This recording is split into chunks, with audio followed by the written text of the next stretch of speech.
আগের দিন কতটা পড়েছিলাম,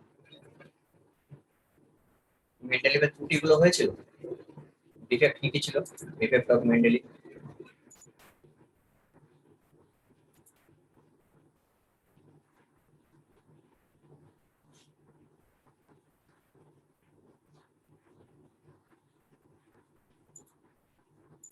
মেন্ডে মেন্ডেলিভের পিরিয়ডিক টেবিল গুলো ত্রুটি কি ছিল, আর হচ্ছে তোর তার সাকসেস কি ছিল। না, সাকসেস ছিল এটাই যে মেন্ডেলিভ হচ্ছে বাকি আগে যারা সায়েন্টিস্টরা তোর পিরিয়ড টেবিলটাকে এক্সপ্লেনেশন যেভাবে করেছিল তার থেকে অনেক মডার্ন ভাবে বা হচ্ছে অনেকটাই যথাযথ যুক্তিসম্মত ভাবে এক্সপ্লেন করতে পেরেছিল। কিন্তু ত্রুটিটা ছিল যে সে বাকি সবার মতো অ্যাটমিক ওয়েট অনুযায়ী পিরিয়ড টেবিলটাকে সাজিয়েছিল। যেখানে তার প্রবলেম দেখা দিয়েছিল কি না, তোর হচ্ছে যে কিছু কিছু কেসে ফেরিক, কোবাল্ট, নিকেল এইসব এলিমেন্ট গুলোকে একই ঘরের মধ্যে রেখে দিয়েছিলেন। ঠিক আছে। আর কি করেছিলেন না হচ্ছে তোর দুটো সারিতে যে ভাগ করেছিল তোর এইগুলোকে, তোর হচ্ছে এ আর বি। ঠিক আছে, এ আর বি যে দুটো সারিতে ভাগ করেছিল ইভেন এন্ড অড সিরিজে, তো এই ভাগগুলোর মধ্যে যে কপার আর পটাশিয়ামকে একটা ঘরের মধ্যে রেখে দেওয়া, এদের মানে যোজ্যতা ছাড়া বা ভ্যালেন্সি ছাড়া আর কিছুতে কোনো মিল নেই। পটাশিয়ামের ভ্যালেন্সি আর কপারের ভ্যালেন্সি, কপারের +1 +2 বোধ দেখা যায়। ঠিক আছে, তো কপারের আর পটাশিয়ামের মধ্যে এই যে +1 ভ্যালেন্সির যে মিল, এইটা ছাড়া আর কিছু মিল ছিল না।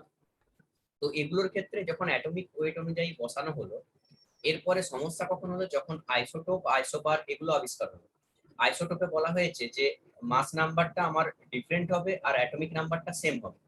ঠিক আছে, মাস নাম্বার ডিফারেন্ট হবে, অ্যাটমিক নাম্বার সেম হবে। তাহলে যদি মাস নাম্বার ডিফারেন্ট হয়, হাইড্রোজেনের যে তিনটে তোর প্রোটিয়াম, ডাইটোরিয়াম, ডিট্রিয়াম, এই তিনটে যে তোর আইসোটোপ, সেই আইসোটোপ গুলোকে তাহলে আমরা হাইড্রোজেনের যদি মাস নাম্বার অনুযায়ী বসাই তাহলে তিনটে হাইড্রোজেন আমার তিনটে ঘরে বসানো উচিত, কিন্তু এখানে সেটা দেখা যাচ্ছে না। বা যদি আমি দেখি কার্বন আর নাইট্রোজেনের ক্ষেত্রে, কার্বনের যদি আমি 6C14টা নিই আর নাইট্রোজেনের 7N14টা নিই, তাহলে দুটোরই মাস নাম্বার সেম, তাহলে কথা অনুযায়ী আমার কার্বন আর নাইট্রোজেনকে একই ঘরে বসানো উচিত ছিল, কারণ তাদের মাস নাম্বার সেম আর মেন্ডেলিভ মাস নাম্বার অনুযায়ী পিরিয়ড টেবিলটাকে সাজিয়েছে। কিন্তু সেই জিনিসগুলো এখানে কিন্তু দেখা যাচ্ছে না। তো এটা নিয়ে যখন আলোচনা হলো তখন মেন্ডেলিভের যে ত্রুটি সেটা দেখা গেল। এরপরে যখন মডার্ন পিরিয়ডিক টেবিল আবিষ্কার হলো, আর আরেকটা সমস্যা কি, যেটা বড় সমস্যা, হাইড্রোজেনকে কোন ঘরে রাখবে সেটাই খুঁজে পাচ্ছিলেন না। ঠিক আছে, তো সেটা নিয়ে একটা সমস্যা হলো। এরপরে যখন মডার্ন পিরিয়ডিক টেবিল আবিষ্কার হলো তখন অ্যাটমিক ওয়েট অনুযায়ী না সাজিয়ে তাকে অ্যাটমিক নাম্বার অনুযায়ী সাজানো হলো। অ্যাটমিক ওয়েট অনুযায়ী না সাজিয়ে তাকে অ্যাটমিক নাম্বার অনুযায়ী সাজানো হলো। যা অ্যাটমিক নাম্বারটা কি, অ্যাটমিক নাম্বার মানে হচ্ছে ইলেকট্রন নাম্বার বা প্রোটন নাম্বার। অ্যাকচুয়ালি ইলেকট্রন নাম্বারটা বলবি না, কারণ ইলেকট্রন রিমুভ হতে পারে কিন্তু প্রোটন রিমুভাল নয়, নন রিমুভাল। ঠিক আছে, তো অ্যাটমিক নাম্বার মানে প্রোটন নাম্বার। যখন প্রোটন নাম্বার অনুযায়ী করা হলো দেখা গেল যে এখানে আর কোনো সমস্যা আমার হচ্ছে না, ওকে আছে। ঠিক আছে, তাহলে পরবর্তী ক্ষেত্রে যখন মেন্ডেলিভের পিরিয়ডিক টেবিলটাকে আরো মডিফাই করা হলো তখন সেটাকে কি করা হলো না, অ্যাটমিক নাম্বার অনুযায়ী সাজানো হলো। আর এটা করেছিলেন সায়েন্টিস্ট H.G. মোসলে। ঠিক আছে, এইচ জি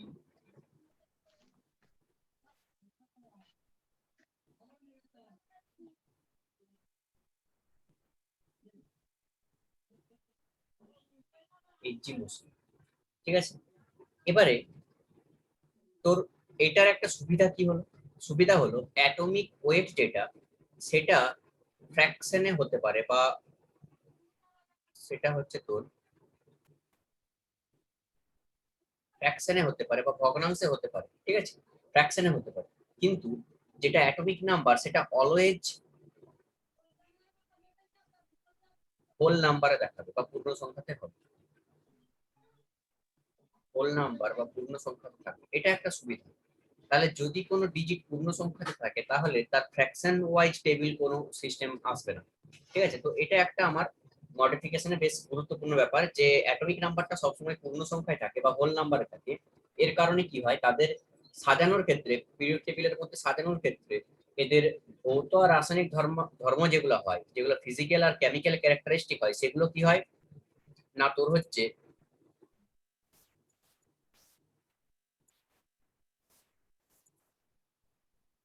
সেগুলো কি হয়, ফিজিক্যাল আর কেমিক্যাল যে ক্যারেক্টারিস্টিক গুলো হয়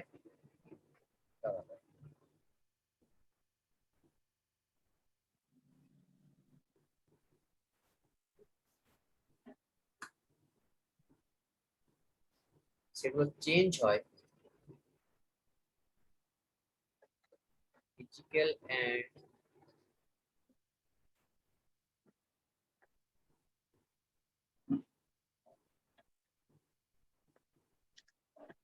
কেমিক্যাল ক্যারেক্টারিস্টিক যেগুলো হয় সেগুলো হচ্ছে এই পরমাণু ক্রমাঙ্ক বৃদ্ধির সাথে সাথে চেঞ্জও হচ্ছে, ঠিক আছে, বা atomic number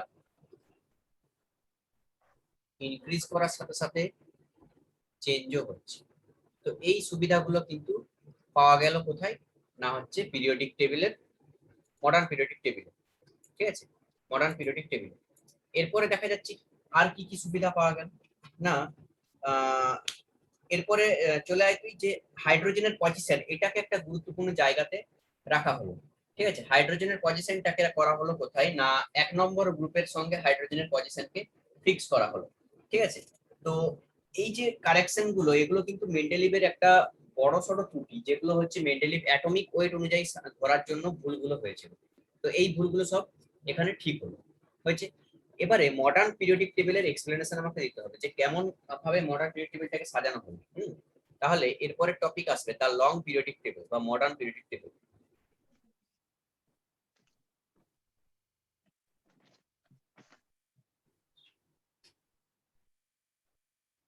the long periodic table বা modern periodic table,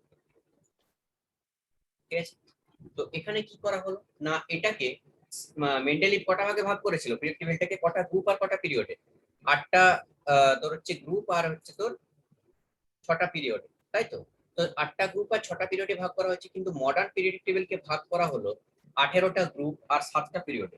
modern periodic টেবিলকে ভাগ করা হলো 18টা গ্রুপ আর 7টা পিরিয়ডে। এটা কিভাবে ভাগ করা হলো না, এখানে 7 পিরিয়ড আর 18 গ্রুপ এতে ভাগ করা হলো। 7 পিরিয়ডে যে ভাগ করা হলো, এটা ভাগ করার কারণ হচ্ছে নিউক্লিয়াসের চারিদিকে আমি বলেছিলাম কটা এনার্জি লেভেল থাকে, 7টা। নিউক্লিয়াসের চারিদিকে এনার্জি লেভেল থাকে 7টা। তো এই 7টা এনার্জি লেভেল থাকার জন্য প্রতিটা এনার্জি লেভেলকে ধরে ধরে, মানে প্রিন্সিপাল কোয়ান্টাম নাম্বার যেটা n ইকুয়ালস টু 1 2 3 4 5 6 7, এই 7টা কোয়ান্টাম নাম্বার হওয়ার জন্য বা 7টা এনার্জি লেভেল হওয়ার জন্য এগুলোকে 7টা পিরিয়ডে ডিভাইড করা হলো, ঠিক আছে। যার এখানে যদি আমি একটা ছক করি, টেবিল করি, তাহলে আমার যদি n ইকুয়ালস টু 1 হয়, তখন এটা 1s হচ্ছে।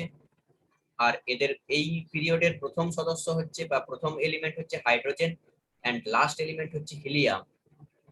আর এদের মধ্যে মোট এলিমেন্ট আছে দুটো, ফার্স্ট পিরিয়ডে মোট এলিমেন্ট আছে দুটো, ঠিক আছে। তাহলে এইভাবে যদি আমি একটা ছক কেটে দিই যে এটা হচ্ছে ফার্স্ট এলিমেন্ট, এটা লাস্ট এলিমেন্ট, ঠিক আছে, আর এটা হচ্ছে n ইকুয়ালস টু যখন 2 হয়ে যাচ্ছে, তখন এদের কনফিগারেশনটা খানিকটা এরকম হয় 2s 2p। আর এদের ফার্স্ট এলিমেন্ট হচ্ছে লিথিয়াম, আর লাস্ট এলিমেন্ট হচ্ছে কি না নিয়ন। আর এদের মধ্যে ইলেকট্রন এলিমেন্ট সংখ্যা হচ্ছে 8টা, ঠিক আছে। তো এইভাবে যখন n ইকুয়ালস টু 7 চলে আসছে, তখন এদের হয়ে যাচ্ছে 7s 7p 7d 7f। এদের ফার্স্ট এলিমেন্ট আসছে তোর হচ্ছে ফ্রান্সিয়াম, ঠিক আছে। আর এদের লাস্ট এলিমেন্ট যেটা আছে সেটা অর্গানিজম, নতুন একটা এলিমেন্ট আবিষ্কার হয়েছে, রিসেন্ট নয়, ঠিক 2000 ওই 2-3 করে আবিষ্কার হয়েছে, যেটা আমরা কি কি জানি, হিলিয়াম নিয়ন আর্গন ক্রিপ্টন জেনন রেডন, এই লাস্টের নেমটা হচ্ছে অর্গানিজম, ঠিক আছে। এটা নতুন আবিষ্কার হয়েছে, নতুন না অনেকদিন আবিষ্কার হয়েছে, এবারে বইয়ে টয়ে আসতে সময় লাগবে, এতদিনে এসছে আর কি, কিছু কিছু বইয়ের মডিফিকেশন করা হয়েছে। অর্গানিজম এটা আবিষ্কার হয়েছে নতুন। এটার এলিমেন্ট সংখ্যা হচ্ছে 32।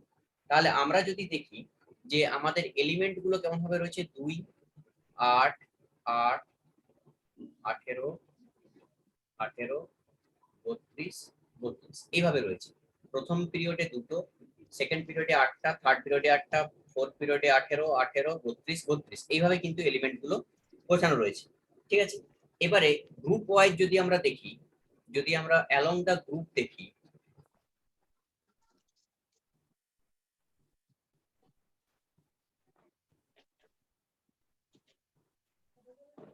তাহলে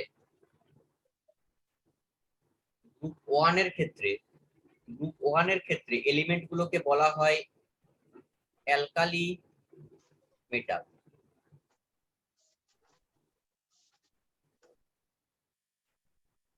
অ্যালকালি মেটাল এই গ্রুপের মধ্যে এলিমেন্ট গুলো পড়ে কি কি? Lithium, sodium, potassium, rubidium, caesium, francium. যদি আমরা বলি গ্রুপ টু, এগুলো মুখস্থ করবি, ঠিক আছে? তোদের কাজ পরের দিনে হোমওয়ার্ক, পিরিয়ড টেবিলটা গ্রুপ ওয়াইজ মুখস্থ করা। পুরোটা করতে পারবি না একদিনে। Group one, group two, group 13, 14, 15, 16, 17 করতে পারবি তো? এস ব্লক আর পি ব্লক পরের দিনের এগুলো হোমওয়ার্ক, ঠিক আছে? এগুলো মুখস্থ করতে হবে গ্রুপ ওয়াইজ। ছোটবেলায় এরকম করেছিস পিরিয়ড ওয়াইজ, এবারে গ্রুপ ওয়াইজ করতে হবে। হ্যাঁ, এই first group hydrogen to francium, hydrogen, lithium, sodium, potassium, rubidium, caesium, francium, beryllium, magnesium, calcium, strontium, barium, radium, ঠিক আছে? আর এখান থেকে করবি এইটা boron, carbon, nitrogen, oxygen, chlorine, helium. এই তোর হচ্ছে তিনটা তিনটা ছটা, দুটো আটটা গ্রুপ, পরের দিন যেন মুখস্থ থাকে। হ্যাঁ, মুখস্থ করবি পরের ডেট। দেখ, এবারে গ্রুপ টু এর এলিমেন্ট যেগুলো, সেগুলোকে বলা হচ্ছে alkaline arc metal.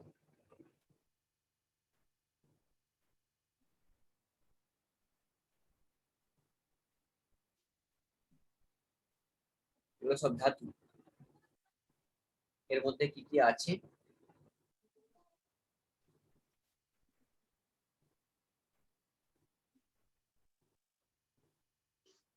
Beryllium, magnesium, calcium, strontium, barium, rhodium, ঠিক আছে? গ্রুপ থ্রি,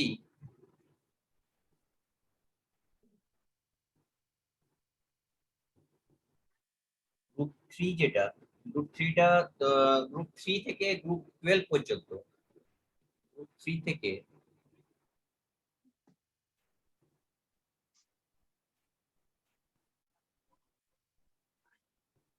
গ্রুপ 12 পর্যন্ত এই মেটাল গুলোকে বলা হয় ট্রানজিশন মেটাল। এগুলোকে বলা হয় ট্রানজিশন মেটাল। এবারে এদের মধ্যেও নাম আছে কিছু, যেমন 11 নম্বর গ্রুপটা, যার মধ্যে এলিমেন্ট আছে কি কি? কপার,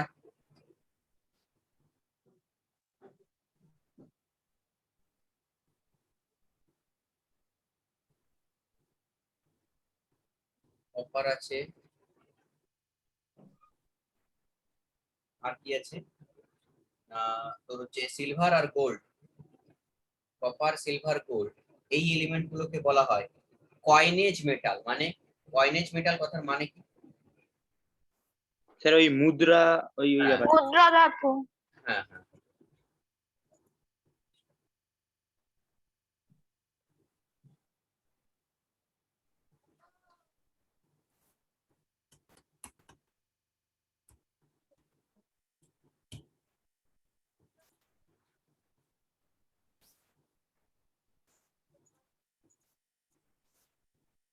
ঠিক আছে? তো এগুলোকে বলা হচ্ছে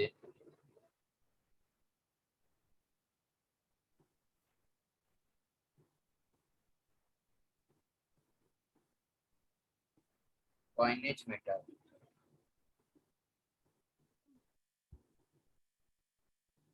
কারণ এগুলো দিয়ে আগে কয়েন বানানো হতো, ঠিক আছে?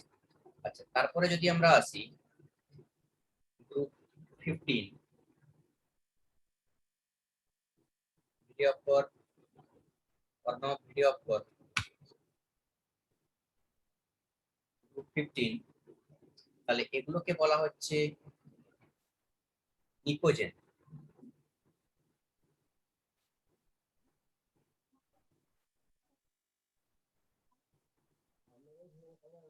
নিকোজেন বলা হয়। নাইট্রোজেন, ফসফরাস, আর্সেনিক, সে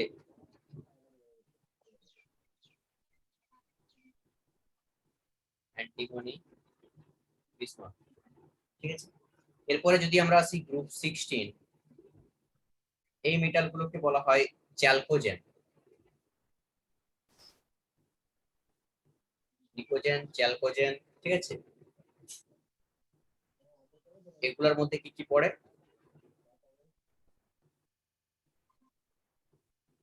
অক্সিজেন, সালফার, সেলিনিয়াম, টেলুনিয়াম, পোলোনিয়াম, ঠিক আছে। Tellurium, polonium. গ্রুপ 17, এটা তোরা আগের থেকেই জানিস, এগুলোকে বলা হয় হ্যালোজেন। এগুলোর মধ্যে কি পড়ে? Fluorine, chlorine, bromine, iodine, astatine, ঠিক আছে। আর গ্রুপ 18 যেগুলোকে নোবেল মেটাল, নোবেল গ্যাস বলা হয় বা ইনার্ট গ্যাস, এগুলো কারোর সঙ্গে রিয়েক্ট করে না, এগুলোর মধ্যে কি পড়ে? হিলিয়াম, নিয়ন, আর্গন, ক্রিপ্টন, জেনন, রেডন, অর্গানেসন, ঠিক আছে। নতুন এটা হয়েছে, হিলিয়াম, নিয়ন, ক্রিপ্টন, আর্গন, রেডন, জেনন, অর্গানেসন, ঠিক আছে। তো এখানে আমি দেখাচ্ছি তোকে, এই যে এই এলিমেন্টটা যেটা আছে এটারই নাম এখন অর্গানিজম, এটা আপডেট নয়, এটা সফটওয়্যারটা। তো এটার যে এলিমেন্টটা যে এটা সেটাই হচ্ছে অর্গানিজম, এটার নাম দেওয়া হয়েছে, ঠিক আছে। এটা আবিষ্কার হয়েছে কত সালে জানিস? এটা ওই তোর 2003-4 এরকম একটা হবে, ঠিক আছে। 1999 নামে এরকম একটা সাল হবে, 99 টু 2003 হবে, ঠিক আছে। তো এগুলো এক একটা করে নাম দেওয়া হয়েছে এলিমেন্ট গুলো, ঠিক আছে। এরপরে যদি আমরা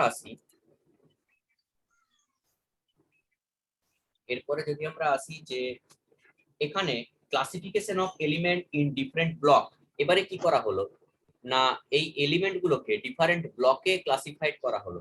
এগুলো মুখস্থ করার একটা টেকনিক আছে, টেকনিক ওয়াইজ মুখস্থ করবি, তাহলে তোদের দেখবি তাড়াতাড়ি মুখস্থ হচ্ছে, ঠিক আছে। এখানে মনে হচ্ছে কিছু দেওয়া রয়েছে, আমি দেখাচ্ছি জিনিসটা, তোরা তোদের মতো করে করবি, তোরা তোদের মতো করে মুখস্থ করবি, ঠিক আছে।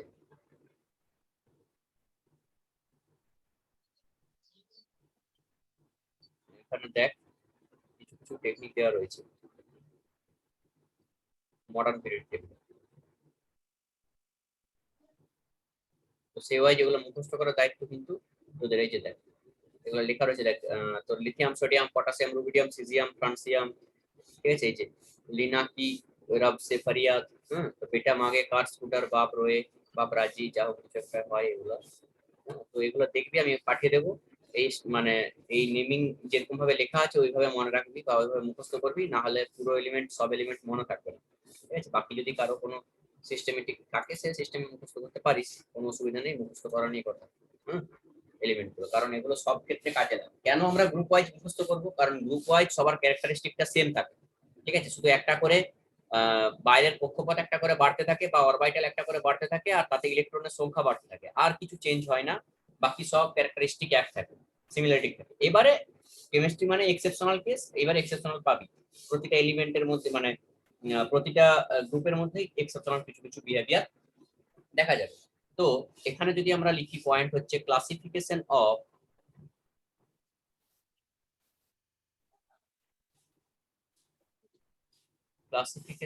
Of element in different block.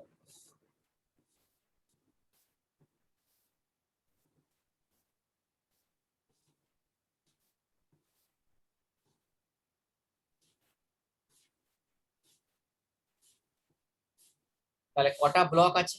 Block তো আছে চারটা, তোরা জানিস কি কি, S block, P block, D block, A block. তাহলে প্রথমে আমরা যদি পড়ি S block element, S block এলিমেন্টের মধ্যে এগুলোর কি, মানে কিসের জন্য এটাকে এস ব্লক বলা হলো সেটা যদি আমরা দেখি, যে এদের যখন আমরা ইলেকট্রনিক কনফিগারেশন লক্ষ্য করব, এগুলার যখন আমি ইলেকট্রনিক, তাহলে পয়েন্ট নাম্বার 1 এর ক্যারেক্টারিস্টিক লিখতে হবে, ইলেকট্রনিক কনফিগারেশন যখন করা হয় তখন দেখা যাচ্ছে যে সব থেকে বাইরের যে অরবিটাল, ঠিক আছে, সব থেকে যে বাইরের অরবিটাল সেটা হচ্ছে এনএস, যাতে ইলেকট্রন রয়েছে। তাহলে এনএস অরবিটাল যেটা হচ্ছে ভ্যালেন্স অরবিটাল, ভ্যালেন্স মানে সব থেকে বাইরে, ঠিক আছে।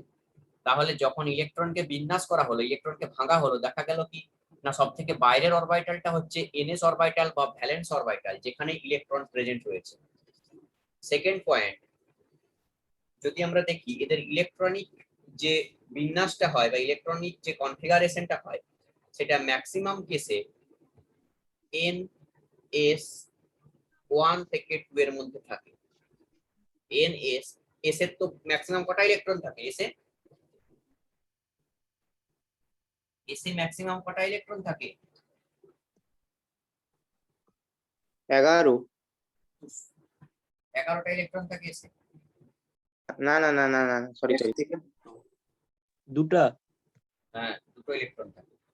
তাহলে যখন আমরা দেখছি, ধর যে কোনো একটা নে, ধর আমি ফার্স্ট গ্রুপটাই আমি বলছি, হাইড্রোজেন, লিথিয়াম, এত লেখার দরকার নেই, দেখ এখানে তোর পিরিয়ড টেবিলটাই দেখাচ্ছি, তাহলে বুঝতে পেরে যাবি। ঠিক আছে, পিরিয়ড টেবিলটাই দেখাই, বুঝতে পেরে যাবি।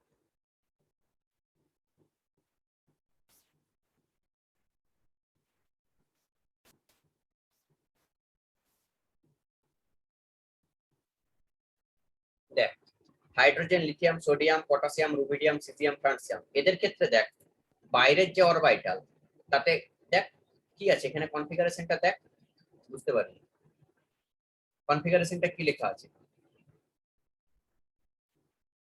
দেখতে পাচ্ছিস তোরা? আর জুম হবে না এটা, দেখ এখানে দেখ কনফিগারেশন কত লেখা আছে, দেখতে পাচ্ছিস না পাচ্ছিস না? 1s1। হ্যাঁ, 1s1 ছাড়া শব্দ করবি, হয়েছে। এবারে লিথিয়ামের ক্ষেত্রে দেখ, লিথিয়ামের ক্ষেত্রে কত লেখা আছে? 1s2 2s1, মানে বাইরে আমার 1 থেকে 2 এর মধ্যেই থাকবে 2s1, ঠিক আছে। একদম চলে আয় লাস্টের দিকে, রুবিডিয়াম, রুবিডিয়ামের দেখ বাইরে কত লেখা আছে? 5s1, ঠিক আছে। আবার যদি আমরা আসি বেরিয়াম, বেরিয়ামের দেখ 6s2, ঠিক আছে। তার মানে এই যে দুটো ব্লক, এই দুটো গ্রুপ, এই 1 আর 2, এই দুটো গ্রুপকেই বলা হচ্ছে না তোর এস ব্লক, ঠিক আছে। এই দুটো গ্রুপকেই বলা হচ্ছে এস ব্লক, কারণ এদের বাইরে ইলেকট্রনের কনফিগারেশনটা 1 থেকে 2 এর মধ্যে থাকে, এস এর মধ্যে থাকে, আর এস এর মধ্যে 1 থেকে 2 এর মধ্যে প্রেজেন্ট থাকে। তাহলে এস এর মধ্যে এটা 2 হতে পারে, 6s2 হতে পারে, 5s1 হতে পারে, 4s2 হতে পারে, তো এইভাবে থাকতে পারে, ঠিক আছে। তো এইটা হচ্ছে আমার electronic configuration of S block element. Next point যদি আমরা দেখি, যে গ্রুপ 1টাকে তো আমি আগেই বলেছি যে গ্রুপ 1 মেটালটাকে বলা হচ্ছে অ্যালকালি মেটাল, অ্যালকালাইন বা অ্যালকালি যা হোক বলতে পারিস, মেটাল। আর যেটা গ্রুপ 2 সেটাকে বলা হচ্ছে অ্যালকালাইন আর্থ মেটাল, ঠিক আছে। এবারে যেটাকে বলা হয়েছে তোর গ্রুপ 18, মানে একদম যেটা নিষ্ক্রিয় মৌল, ঠিক আছে। তো নিষ্ক্রিয় মৌলগুলোকেও কিন্তু এস ব্লক মৌল হিসাবে গণ্য করা হয়, ঠিক আছে। যেটা হচ্ছে তোর একদম রেডিও অ্যাক্টিভ, এই রেডিও অ্যাক্টিভ বলছি তোর নোবেল গ্যাস, যেগুলো যেগুলো হচ্ছে নোবেল গ্যাস বা নিষ্ক্রিয় গ্যাস, যেগুলো ইনার্ট গ্যাস, ঠিক আছে। নোবেল গ্যাস যেগুলো নিষ্ক্রিয় গ্যাস বা নোবেল গ্যাস, সেগুলোকেও কিন্তু এস ব্লকের মধ্যে ধরা যেতে পারে, ঠিক আছে। তাহলে এগুলো হলো। এবারে এদের কি হয় না, এই ব্লকের এস ব্লকের মধ্যে যে এলিমেন্ট গুলো আছে সেগুলো কিন্তু সবই মেটাল। এস ব্লকের মধ্যে যে এলিমেন্ট গুলো রয়েছে সেগুলো সবই মেটাল, আর এদের আয়নাইজেশন এনার্জিটা খুবই কম হয়। কেন? কারণ তুই যে কোনো একটা ধর, আমার এস ব্লকের মধ্যে কি কি রয়েছে? Hydrogen, lithium, sodium, potassium, rubidium, caesium, francium, আর এখানে হচ্ছে beryllium, magnesium, calcium, strontium, barium, radium, ঠিক আছে। তো এই এলিমেন্ট গুলো সবগুলোই এস ব্লক, আর এই এস ব্লক এলিমেন্টের মধ্যে যে কোনো একটা এলিমেন্টকে তুই ধর সোডিয়াম, সোডিয়ামের বাইরে 11টা ইলেকট্রন থাকে, যার ইলেকট্রনিক কনফিগারেশনটা হয় এইভাবে দুটো থাকে, তারপরে হচ্ছে তোর হচ্ছে কটা থাকবে, 9টা চার। এই তোর হচ্ছে আটটা থাকবে, সরি সরি 8টা থাকবে, তারপরে একটা থাকবে। তার মানে এটার ইলেকট্রনিক কনফিগারেশন কত হচ্ছে, 1s2, 2s2, 2p6, 3s2, 2 দিয়ে 4 6 10, 10, 3s1 হয়ে যাবে। ঠিক আছে, 11টা হয়ে যেতে হবে আমাকে, আগের দিন আপাও শিখেছিলাম। ঠিক আছে, তো 3s1 হবে। এবারে এদের ইলেকট্রনিক কনফিগারেশন দেখতে পাচ্ছি, দেখ লাস্টের অরবিটালে ইলেকট্রন আছে কত, 1s ns1, যেটা আমি এখানে লিখেছি ns1 to 2 এর মধ্যে আছে। ঠিক আছে, তাহলে 3s1 হচ্ছে এটা। তো লাস্টের অরবিটালে এসে ইলেকট্রন ঢুকছে। এবারে যদি আমরা এই একটা ইলেকট্রনকে বের করাতে চাই, তাহলে সোডিয়াম থেকে বাইরে তার একটা ইলেকট্রন রয়েছে, আর সেই ইলেকট্রনটাকে যদি আমরা এনার্জি লাগাই, আয়নাইজেশন এনার্জি, আয়নাইজেশন এনার্জি মানেই হচ্ছে একটা ইলেকট্রন ইজেক্ট করতে যে পরিমাণ এনার্জিটা লাগে, the energy required to eject an electron from the valence shell. ঠিক আছে, বা from eject electron from the valence shell. এবারে দুটো ইলেকট্রনও বের করাতে পারি, সেখানে আয়নাইজেশন এনার্জিটা বা শক্তিটা, আয়নায়ন এনথালপি যেটাকে বলা হচ্ছে, সেটা সব থেকে বেশি হয়ে যাবে। আর যখন একটা ইলেকট্রন বের করবো তখন আমার এনার্জিটা কম থাকে। তাহলে সোডিয়াম থেকে একটা ইলেকট্রন বের করালে সেটা সোডিয়াম প্লাস হয়ে যাচ্ছে। আর এর যে আয়নাইজেশন এনার্জিটা খুবই লো হয়, এর কারণ কি, এর কারণ হচ্ছে সোডিয়ামের বাইরে একটা ইলেকট্রন আছে। এইসব এলিমেন্ট ক্ষেত্রে এই যতগুলো আছে এখানে সবার ক্ষেত্রে প্রায় কম হয় বাকি আদার্স থেকে, কারণ এখানে যে একটা বা দুটো করে ইলেকট্রন আছে এগুলো বের করাতে অতটা বেশি এনার্জি লাগে না। ঠিক আছে, নেক্সট যদি আমরা দেখি যে এরা মেটাল হওয়ার কারণে, এরা মেটাল বা ধাতু হওয়ার কারণে এদের মধ্যে কন্ডাক্টিভিটির মানে একটা দেখা যায়। ঠিক আছে, কন্ডাক্ট করতে পারে, ইলেকট্রিসিটি কন্ডাক্ট করতে পারে এরা। তো এরা মেটাল বা ধাতু হওয়ার কারণে তড়িতের সুপরিবাহী হয় বা ইলেক্ট কন্ডাক্টর হয়, গুড কন্ডাক্টর,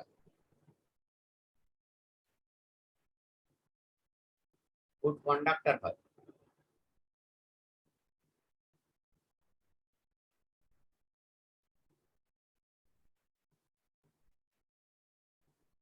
ঠিক আছে, নেক্সট যদি আমরা দেখি এখানে, এগুলো হচ্ছে নরম ধাতু হয়, নরম মেটাল। ঠিক আছে, সফট, বেন্ডিং প্রপার্টি বেটার থাকে, ম্যালেবিলিটি যেটাকে বলা হয়, মানে নমনীয়,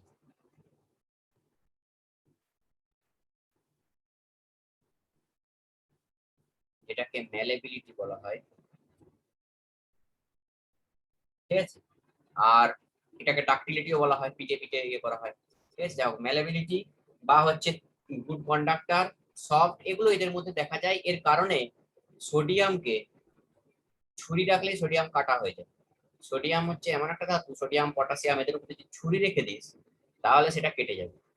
ঠিক আছে, আর সোডিয়াম হচ্ছে খুব রিঅ্যাক্টিভ হয়, এদের বাইরে একটা করে ইলেকট্রন থাকে, এরা সবসময় চায় যে আমার একটা ইলেকট্রন ছেড়ে দেবো, দিয়ে আমি নিয়ারেস্ট যে নোবেল গ্যাস আছে তাদের কনফিগারেশনকে আমি একসেপ্ট করে নেব। ঠিক আছে, নিয়ারেস্ট নোবেল গ্যাস মানে কি, হিলিয়াম, নিয়ন, আর্গন, ক্রিপ্টন, জেনন, রেডন, এই গ্যাসগুলোর কনফিগারেশন যদি কেউ নিতে পারে তাহলে সে মোস্ট স্টেবল হয়ে যায়।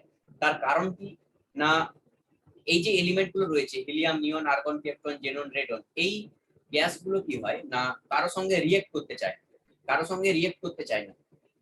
ঠিক আছে, শুধুমাত্র জেরনি এমন একটা কম্পাউন্ড যেটা নিষ্ক্রিয় গ্যাসের মধ্যে বা নোবেল গ্যাসের মধ্যে যেটা এক্সেপশনাল, ব্যতিক্রম।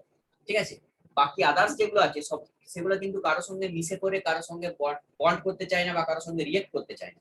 এর কারণে যদি কোনো element nearest Nobel electronic configuration বা হচ্ছে তোর যেটা কাছাকাছি সব থেকে, ধর পটাশিয়াম, এখানে পটাশিয়াম আছে আর এখানে আছে আমার আর্গন, তাহলে পটাশিয়াম থেকে যখন আমি একটা ইলেকট্রন বের করে দেবো তখন সেটা আর্গনের মতো ইলেকট্রনিক কনফিগারেশন হয়ে যাবে, যার ফলে কি হয়ে যাবে না, এই পটাশিয়াম আর রিয়েক্ট করবে না কারোর সঙ্গে। ঠিক আছে, বা তোর মানে হাইলি স্টেবল হয়ে যাবে। ঠিক আছে, হাইলি স্টেবল হয়ে যাবে, স্থায়ী হয়ে যাবে, হয়েছে। তো এই প্রপার্টিটার কারণে এগুলো খুব রিয়েক্টিভ হয় আর ভিগোরাসলি রিয়েক্ট করে যায় উইথ এয়ার এন্ড ওয়াটার। ঠিক আছে, তাহলে কি বলবো না, due two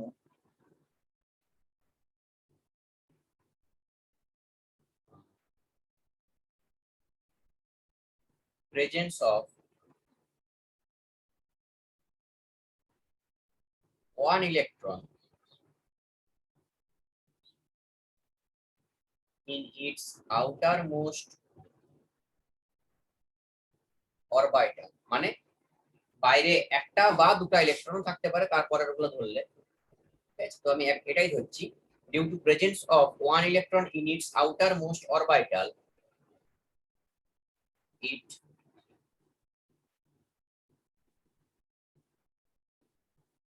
vigorously react with air and water। এই জন্য কি হয়, সোডিয়ামকে রাখা হয় কিসের মধ্যে জানিস? সোডিয়াম বাতাসে রাখলেও আগুন ধরে যাবে, জলে রাখলেও আগুন ধরে যাবে। সোডিয়ামকে প্যারাফিনের মধ্যে রাখা হয়। প্যারাফিন মানে কেরোসিনের আরেক নাম প্যারাফিন। কেরোসিনটা হচ্ছে শুধু নীল কালারের হয়, আর প্যারাফিনটা কালারলেস, ঠিক আছে। এই প্যারাফিন অয়েলের মধ্যে রাখা হয়, প্যারাফিন অয়েলের মধ্যে রাখা হয়, যাতে কি হয়, সে এয়ার বা ওয়াটারের সঙ্গে রিয়েক্ট করতে পারে না, ঠিক আছে। যখন সোডিয়ামকে কোনো ল্যাবরেটরি ইউজ করা হয় ল্যাবে, তখন এখান থেকে একে বের করে এরকম ছোট ছোট পিস করা মানে থাকতে পারে, বা ছুরি রেখে দিলে কেটে যায়। তারপরে সেটার উপরে যে তেলের লেয়ারটা পড়ে গেছে, এই তোর হচ্ছে প্যারাফিনের যে লেয়ারটা পড়ে গেছে, সেটাকে টিস্যু পেপার দিয়ে মুছে নেওয়া হয়, তারপরে রিঅ্যাকশন করানো হয়। তো জলে ফেলে দিলে সেটা আগুন ধরে যাবে, ঠিক আছে। জলে ফেললে ইয়েকে তোর সোডিয়ামকে, সেটা কিন্তু আগুন ধরে যাবে, ঠিক আছে। তো এই প্যারাফিনে থাকার জন্য এটা হচ্ছে রিয়েক্ট করতে একটু সময় নেয়, ঠিক আছে। বাকি এরা কিন্তু highly reactive in nature, highly reactive in nature, বোঝা গেছে। নেক্সট নেক্সট কি বলা হয়েছে দেখ না, ধর এস ব্লকের মধ্যে যদি আমরা দ্বিতীয় ব্লকটা ধরি, তো এদের আরেকটা প্রপার্টি রয়েছে, ফর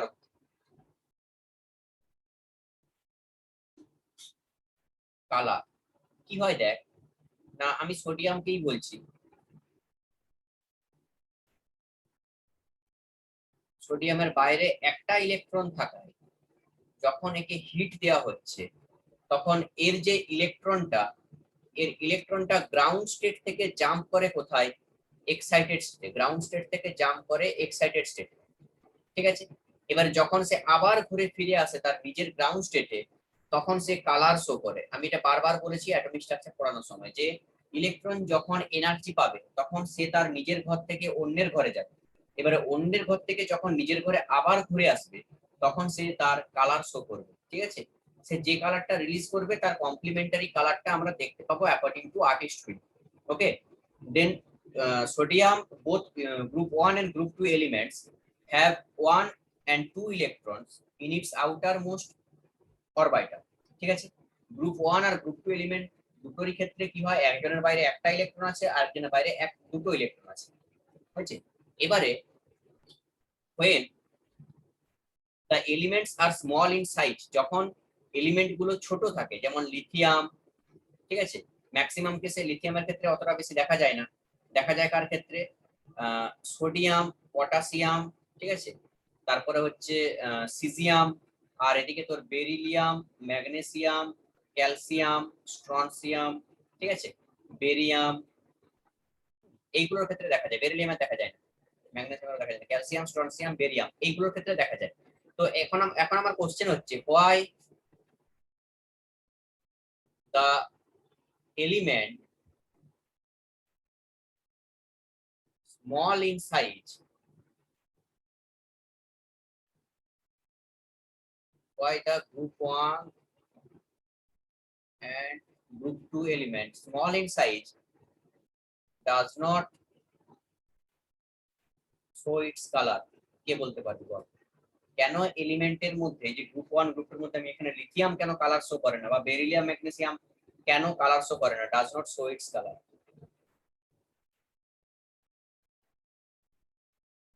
কে বলতে পারবি কেন গ্রুপ 1 গ্রুপ 2 এলিমেন্ট যাদের সাইজটা স্মল হয়, তারা হচ্ছে কালার শো করতে পারে না? কে বলবে?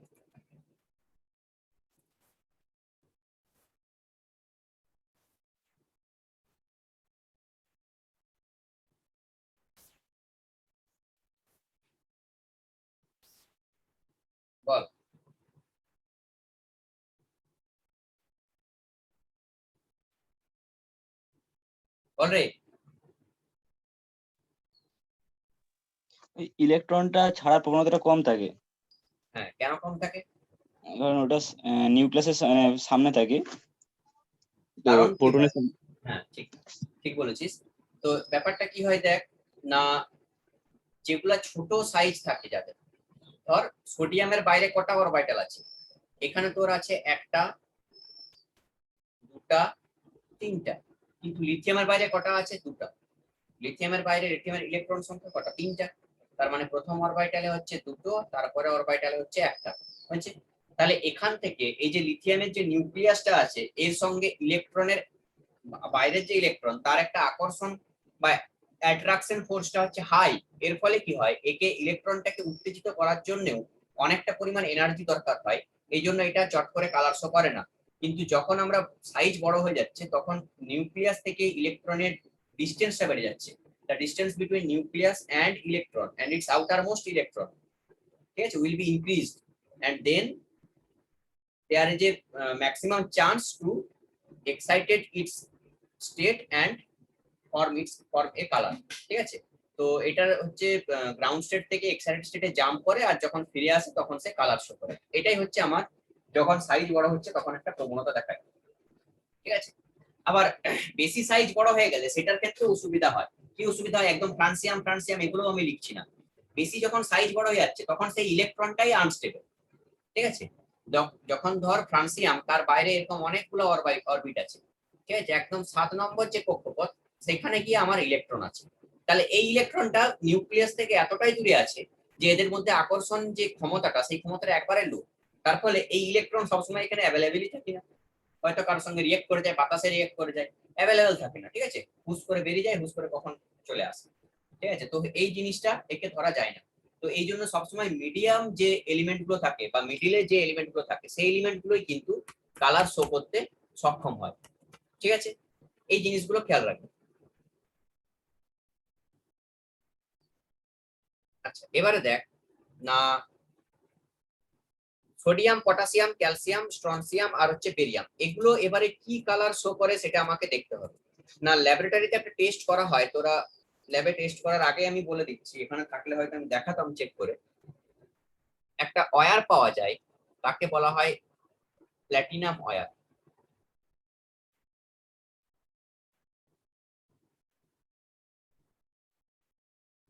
প্ল্যাটিনাম ওয়্যার, সেটা দেখতে কিরকম হয় জানিস? এরকম সরু একটা তারের মতো, আমি দেখাতে পারি, আমার কাছে আছে, তো দেখে থাকিস তো ভালো আছে। সায়েন্টিস্ট? না, ল্যাসাইন টেস্ট তো সে অর্গানিক চলে আসছে, এটা ইনঅর্গানিক। ল্যাসাইন টেস্টে কি থাকে? কিসের টেস্ট করিস ল্যাসাইন না, টেস্ট? এটাতে কালার টেস্টিং আছে। না, ল্যাসাইন টেস্টটা কিসের জন্য হয়?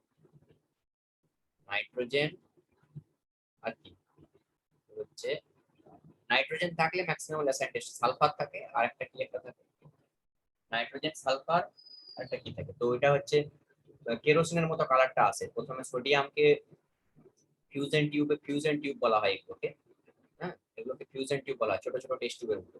এর মধ্যে সোডিয়াম একটা ভরে দিলি, ভরে এটাকে হিট করা হয় একদম রেড হট পর্যন্ত, এটা পুরো লাল হয়ে যাবে। লাল হয়ে যাওয়ার পরে এটাকে মটার এন্ড প্যাসেল মানে শিলনোড়া যেটাকে বলিস, তো মটার এন্ড প্যাসেল বলা হয় এটাকে, এটাকে মটার বলা হয় আর এটাকে হচ্ছে তোর প্যাসেল বলা হয়। এরকম চীনামাটি পাওয়া যায়, এখানে একটু জল নিয়ে তার মধ্যে এই গরম টেস্ট টিউবটাকে ফেলে দিবি, ফেলে দিলে কাঁচটা ফেটে যাবে, দিয়ে তাকে একদম গুঁড়ো করে দিবি, কাঁচ সহ যা আছে সবকে গুঁড়ো করে দিবি, গুঁড়ো করে তাকে ফিল্টার করে নিবি।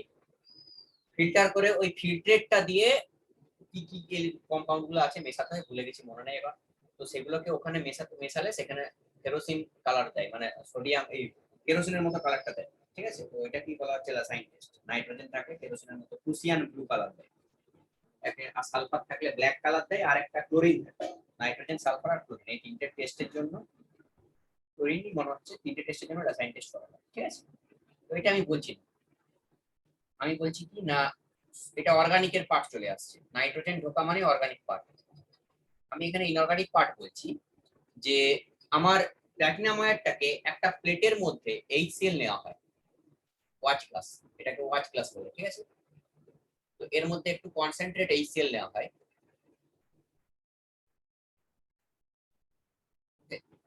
কনসেন্ট্রেট HCl নেওয়া হয়, এরপরে কি করা হয় আমি দেখাবো লাস্টে। হ্যাঁ, একটু ওয়েট করো, আমি এগুলো কমপ্লিট করে দিয়ে দেখাবো। দেখেন আমার একটা দেখাবো আর ওয়াচ কেমন থাকে দেখাবো। তো এটাকে কি করা হয়, HCl এর মধ্যে ডুবিয়ে তোকে ধর কি কি কালার বললাম, সোডিয়াম, পটাশিয়াম, আর কি কি বললাম রে না, ক্যালসিয়াম, স্ট্রনসিয়াম আর বেরিয়াম, এগুলো কি কি করা হয় এখানে যখন ডোবালি, ডোবানোর পরে এরকম ফ্লেমের উপরে ধরা হয়, ফ্লেমের উপরে ধরা হয়। ঠিক আছে, এখানে ডুবালি, ডুবিয়ে সোডিয়ামে ডুবালি, HCl এ ভিজিয়ে দিলি আগে তারটাকে, ঠিক আছে, আর দিয়ে সোডিয়ামে ডোবালি, সোডিয়ামে ডোবানোর পরে যখন আমি এখানে তোর হচ্ছে দেবো, ফ্লেমের মধ্যে দেবো, তখন কালার দেখতে পাবো golden yellow, golden yellow colour দেখাবে।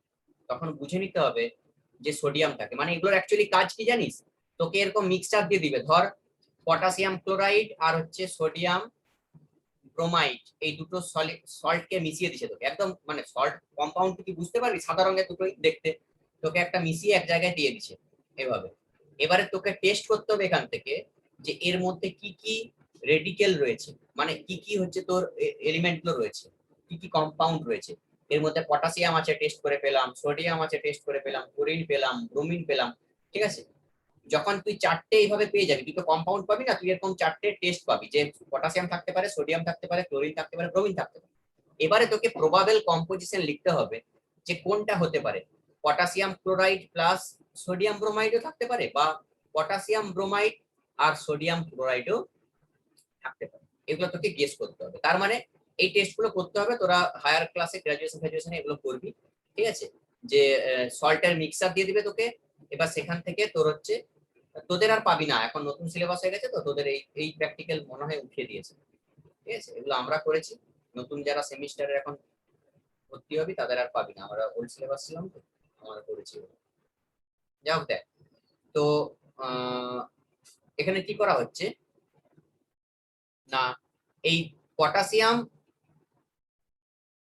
সোডিয়াম, ক্যালসিয়াম আর স্ট্রনসিয়াম, যখন আমরা সোডিয়ামকে তোর হচ্ছে সোডিয়ামকে আমরা যখন ফ্লেমের মধ্যে HCl এর মধ্যে দিয়ে, HCl এর মধ্যে সোডিয়ামকে দিয়ে যদি আমরা ফ্লেমের মধ্যে ধরি, তাহলে কি দেখতে পাবো না, ফ্লেমের মধ্যে থেকে গোল্ডেন ইয়েলো ফ্লেম বেরোচ্ছে, গোল্ডেন ইয়েলো ফ্লেম বেরোচ্ছে, ঠিক আছে।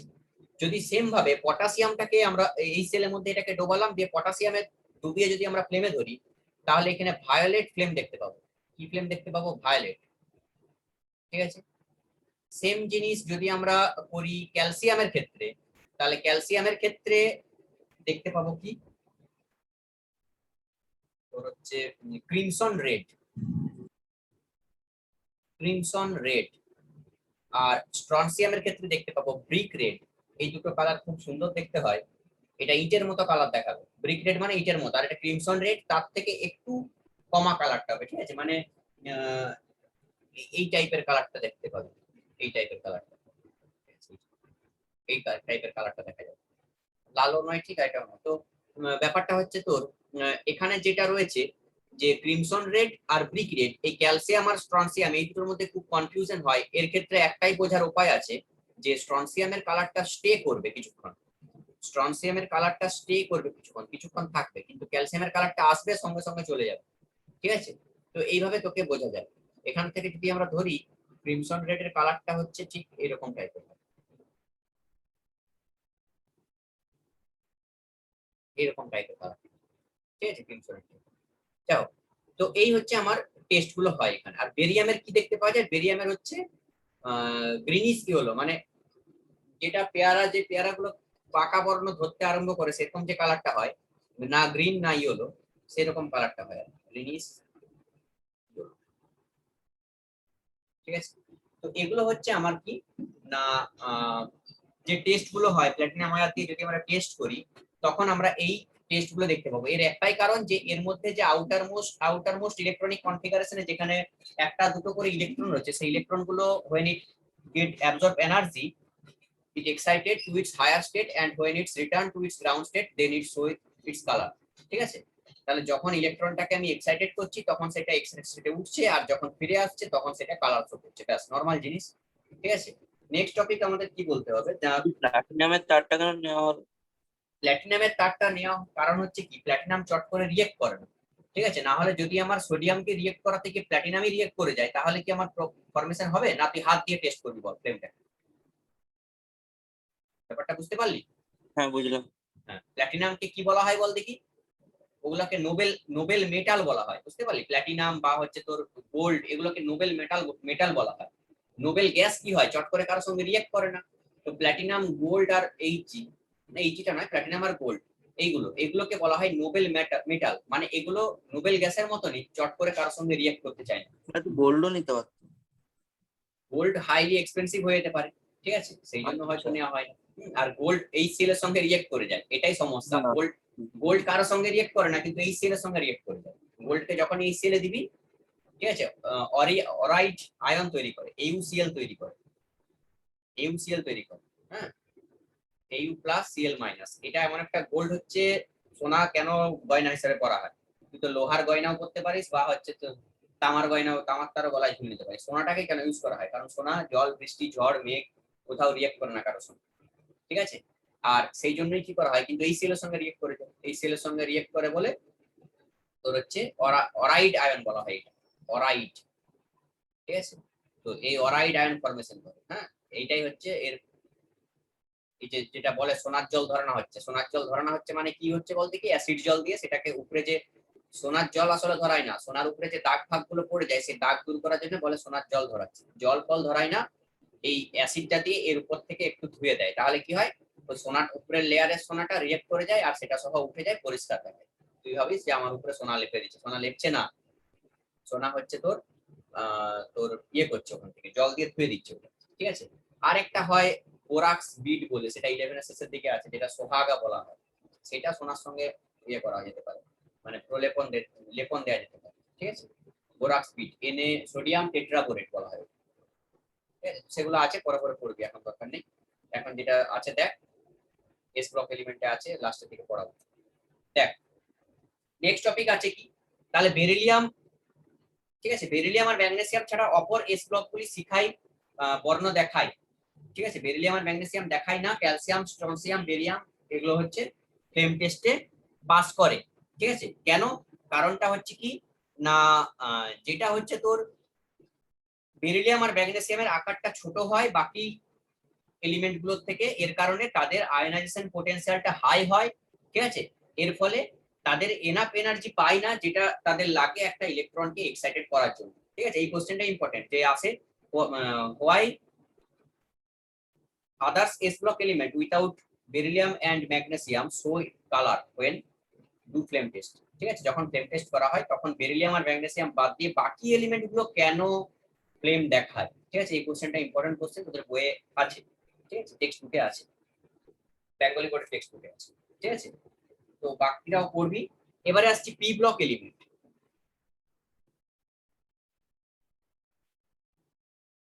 পি ব্লক এলিমেন্ট ইম্পর্টেন্ট আর তোর হচ্ছে গুরুত্বপূর্ণ, আর হচ্ছে খুব ইন্টারেস্টিং চ্যাপ্টার, ঠিক আছে। তো এখানে কি হয়, পি ব্লক এলিমেন্ট কোনগুলো না, হচ্ছে এখানে 3 রকমের জিনিসই পাওয়া যায়। যদি আমরা দেখি পিরিয়ডিক টেবিল, তাহলে এখানে আমরা কি কি দেখতে পাবো একবার লক্ষ্য কর। এই যে এই দিকের 5 নম্বর থেকে এখানে বেরিলিয়াম থেকে একদম এখান পর্যন্ত, এগুলোকে সব বলা হচ্ছে পি ব্লক এলিমেন্ট, ঠিক আছে, এই লাস্টেরটা বাদ দিয়ে 18 নম্বর গ্রুপ বা হচ্ছে তোর কি বলে নোবেল গ্যাসটা বাদ দিয়ে।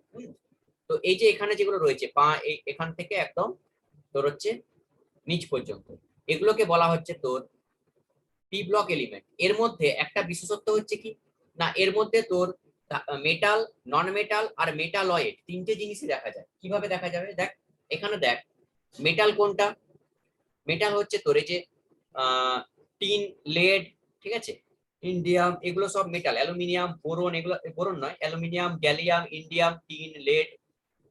ব্লু কালারের যেগুলো আছে সেগুলো কিন্তু সব মেটাল, আর গ্রিন কালারের যেগুলো আছে সেগুলো সব নন মেটাল, সেগুলো সব নন মেটাল। আর মাঝে যেগুলো স্কাই টাইপের কালারটা আছে, এই স্কাই নয়, মানে এই গ্রিন আর স্কাই এর মিক্সচার যে কালারটা, এই যে বোরন থেকে এগুলোকে বলা হচ্ছে মেটালয়েড, এগুলোকে বলা হচ্ছে মেটালয়েড। মানে এইগুলোর কাজ কি, এগুলোর কাজ হচ্ছে ওই যে চিপ টিপ মোবাইলে তৈরি করা হয় না, মোবাইলের চিপ, মাইক্রো, এগুলো ইউএসবি যেগুলো, তো সেগুলোতে কি হয়, কারেন্টের শক লাগে না।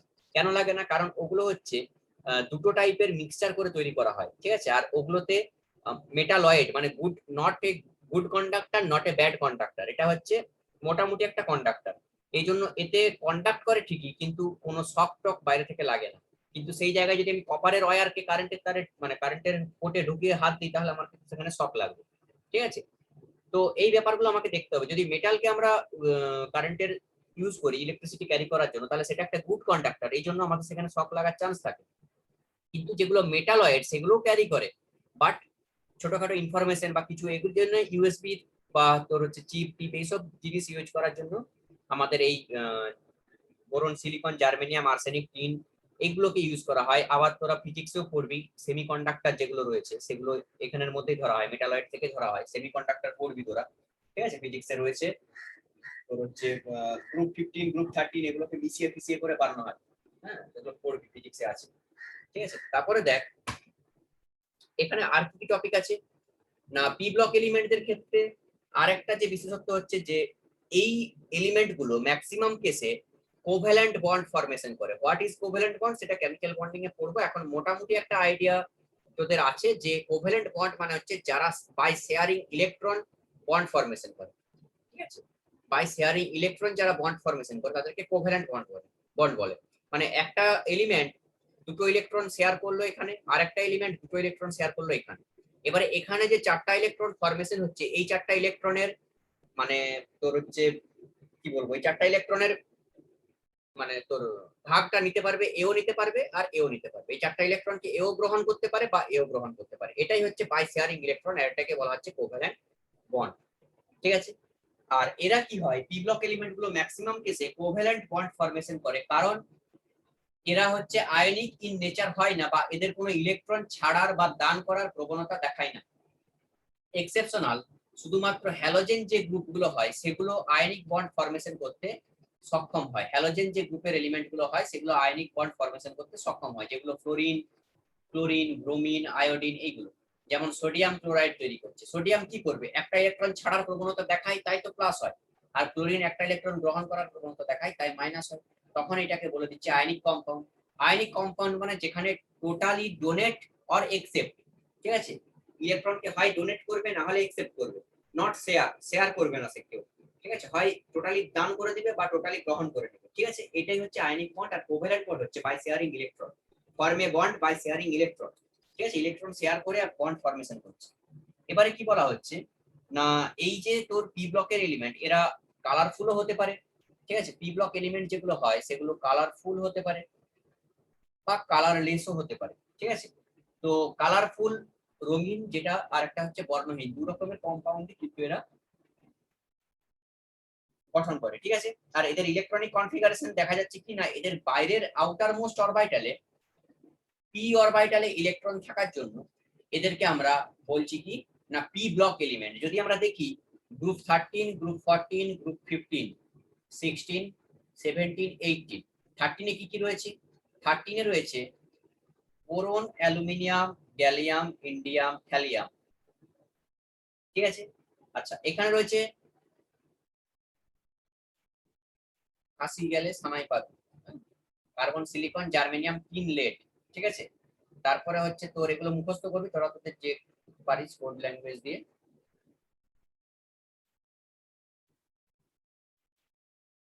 Nitrogen, phosphorus, arsenic, antimony, bismuth, ঠিক আছে। তারপরে তোর হচ্ছে অক্সিজেন, সালফার, সেলিনিয়াম, টেলুনিয়াম, পোলোনিয়াম। আর এখানে হচ্ছে fluorine, chlorine, bromine, iodine, astatine. 18 দরকার নেই আমার, এটা এস ব্লকের মধ্যে ধরা হয় ম্যাক্সিমাম কেসে। তো এই যে এলিমেন্ট গুলো রয়েছে, যদি আমরা দেখি এখানে যে গ্রুপ 13 এলিমেন্ট মানে তাদের বাইরে ইলেকট্রনিক কনফিগারেশনটা হয় কি NS2 NP1, NS2 NP1। দেখ এই 2 আর 1 এ 3 হচ্ছে, তাই বাইরে তাদের 3টে ইলেকট্রন থাকে। মানে যেটা হচ্ছে তোর নিউক্লিয়াস, তার বাইরে কটা থাকে, দুটো, তার বাইরে থাকে 8টা, তার বাইরে থাকে হচ্ছে 3টা, তখন কে 13 গ্রুপের মধ্যে পড়ছে। এটাতে কি হয়, জাস্ট অপোজিট হয়, অপোজিট নয় মানে একটা বেশি হয়, NH2 NP2 এর ক্ষেত্রে NH2 NP3, এর ক্ষেত্রে NH2 NP4, আর এর ক্ষেত্রে NH2 NP5। তো এই ধরনের কনফিগারেশন দেখা যায়। আমরা দেখতে পাচ্ছি কি না প্রতিটারই আউটার মোস্ট কনফিগারেশনে প্রতিটারই আউটার মোস্ট কনফিগারেশনে পি অরবিটালের মধ্যে ইলেকট্রন থাকে, তার জন্য এগুলোকে বলা হয় পি ব্লক এলিমেন্ট। ক্লিয়ার? এরপরে কি আছে দেখ, D block element. D block এলিমেন্টে তোদের 12 ক্লাসে চ্যাপ্টার আছে, আর পি ব্লক হচ্ছে 11 ও কিছুটা আছে, 12 এ কিছুটা আছে। ঠিক আছে, ডি ব্লক ছোট, পি ব্লক অনেক বড়। ডি ব্লক এলিমেন্টের মধ্যে কি রকম প্রপার্টিজ দেখা যায় না, এখানে যেসব এলিমেন্ট গুলো রয়েছে এটা হচ্ছে এস ব্লক, এখানে দুটো আছে এস ব্লক, এখানে পি ব্লক, আর এর মাঝখানে যেটা দেখা যায় সেটাই হচ্ছে আমার ডি ব্লক। এখানে যেটা দেখা যায় সেটাই হচ্ছে আমার ডি ব্লক। এই ডি ব্লক এলিমেন্টদের মধ্যে যেগুলো দেখা যায় সবগুলোই কিন্তু মেটাল, সবগুলোই হচ্ছে মেটাল। ঠিক আছে, তো এখানে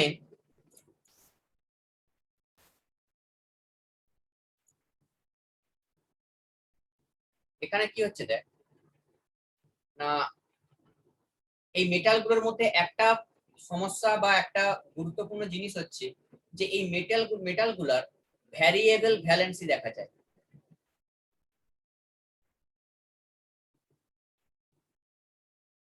variable valency, what is variable valency? Variable valency মানে হচ্ছে এরা এদের নিজেদের যে যোজ্যতা বা ভ্যালেন্সিটাকে চেঞ্জ করতে থাকে, কোনো একটা পার্টিকুলার ভ্যালেন্সি দেখা যায় না এদের। ধর আমি যদি ধরি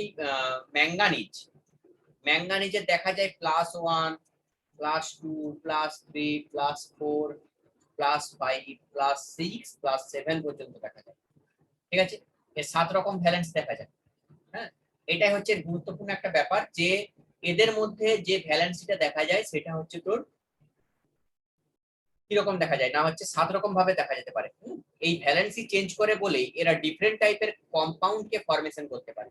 কারোর সঙ্গে একটা ইলেকট্রন শেয়ার করে কম্পাউন্ড ফরমেশন করছে, কারোর সঙ্গে দুটো ইলেকট্রন শেয়ার করে ফরমেশন করছে, কারোর সঙ্গে 3টে, কারোর সঙ্গে 7টা, কারোর সঙ্গে 4টা, 5টা, 6টা, বাই শেয়ারিং এতগুলো ইলেকট্রন এরা কম্পাউন্ড ফরমেশন করছে। তাই এদের অনেক রকমের ডিফারেন্ট মানে কম্পাউন্ড দেখা যায় এই ডি ব্লক এলিমেন্ট গুলোর ক্ষেত্রে। ঠিক আছে, আর এদের প্রতিটা ইলেকট্রনের যদি আমরা কনফিগারেশন দেখি তাহলে আউটার মোস্ট অরবিটালে মানে তোর হচ্ছে ডি ডি এর মানে ব্লকের মধ্যে এলিমেন্টটা থাকে, ইলেকট্রনটা থাকে। ঠিক আছে, তাই এদের ইলেকট্রনিক কনফিগারেশনটা কি থাকে না, ডি এর মধ্যে তোর হচ্ছে ইলেকট্রনটা থাকে। এবারে এদেরও কিছু ব্যতিক্রম দেখা যায়, ব্যতিক্রম গুলো দেখা যাক।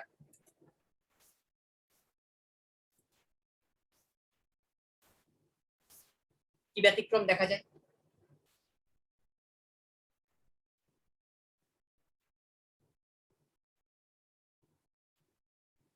ডি ব্লক এলিমেন্টের ক্ষেত্রে কি ব্যতিক্রমটা দেখা যায় দেখ না, ডি ব্লক এলিমেন্টের মধ্যে যদি আমরা ধরি মার্কারি, ঠিক আছে, তো মার্কারি হচ্ছে একটা মেটাল, কিন্তু সেটা আমরা জানি কি লিকুইড মেটাল, মনে রাখবি মার্কারি একটা লিকুইড মেটাল। আচ্ছা, আর কি না হচ্ছে আরেকটা ব্যতিক্রম দেখা যায় যে এদের ম্যাক্সিমাম প্যারাম্যাগনেটিক হয়। প্যারাম্যাগনেটিক মানে কি? প্যারাম্যাগনেটিক মানে হচ্ছে যাদের বাইরের অরবিটালে বা বাইরের কক্ষপথে আনপেয়ার ইলেকট্রন থাকে, একটা করে ইলেকট্রন থাকে। ঠিক আছে, যাদের আনপেয়ার ইলেকট্রন থাকে সেগুলোকে বলা হচ্ছে প্যারাম্যাগনেটিক। আর যাদের ইলেকট্রন গুলো জোড় অবস্থায় থাকে, জোড় মানে একটা, দুটো, তিনটে, চারটে, পাঁচটে, ছটে হচ্ছে। ঠিক আছে, তো এটাকে বলা হচ্ছে তো ডায়াম্যাগনেটিক।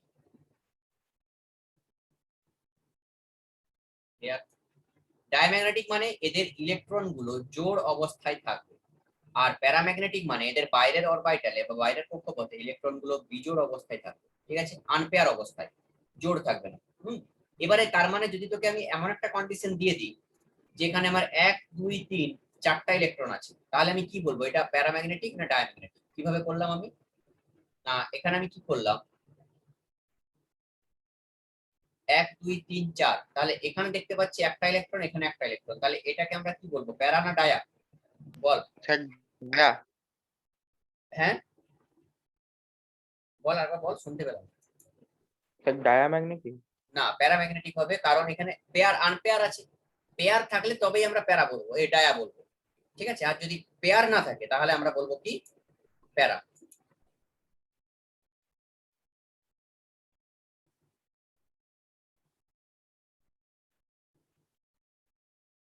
ঠিক আছে, দেখ এবারে যদি আমরা দেখি যে তোর হচ্ছে এর মধ্যে ম্যাক্সিমাম এলিমেন্ট গুলোই প্যারাম্যাগনেটিক, শুধু কিছু কিছু ডায়াম্যাগনেটিক থাকে, সেগুলো হচ্ছে তোর স্ক্যান্ডিয়াম, টাইটানিয়াম, জিঙ্ক আর কপার। ঠিক আছে, তো এরকম কিছু দেখা যায়, সেগুলো আমি যখন টি অরবিটাল পড়াবো ডিটেলস আসবে, এখন শুধু নরমাল নলেজটা রাখ, আর কিছু দরকার নেই। এবারে আর কি বলা হয় না, এগুলোকে এই যে এদের হচ্ছে তোর বিভিন্ন রকমের তোদের ভ্যালেন্সি যে দেখা যায়, ভ্যারিয়েবল ভ্যালেন্সি, এই ভ্যারিয়েবল ভ্যালেন্সি দেখা যায় বলে ডি ব্লক এলিমেন্টের ক্ষেত্রে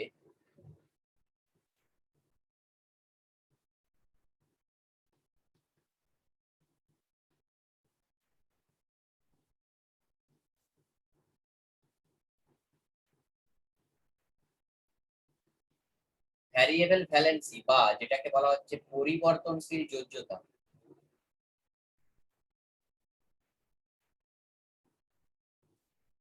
দেখা যায় বলে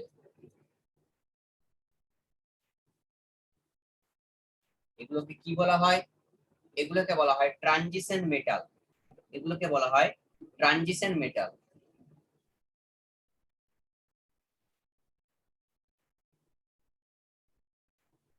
ঠিক আছে, ট্রানজিশন মেটাল বলা হয়। আচ্ছা, এবারে বা এই বাংলা কি বলে, সন্ধিগত মৌল, মনে রাখবে, সন্ধিগত মৌল। ঠিক আছে, এবারে এদের মধ্যেও ব্যতিক্রম আছে, সবার ব্যতিক্রম আছে।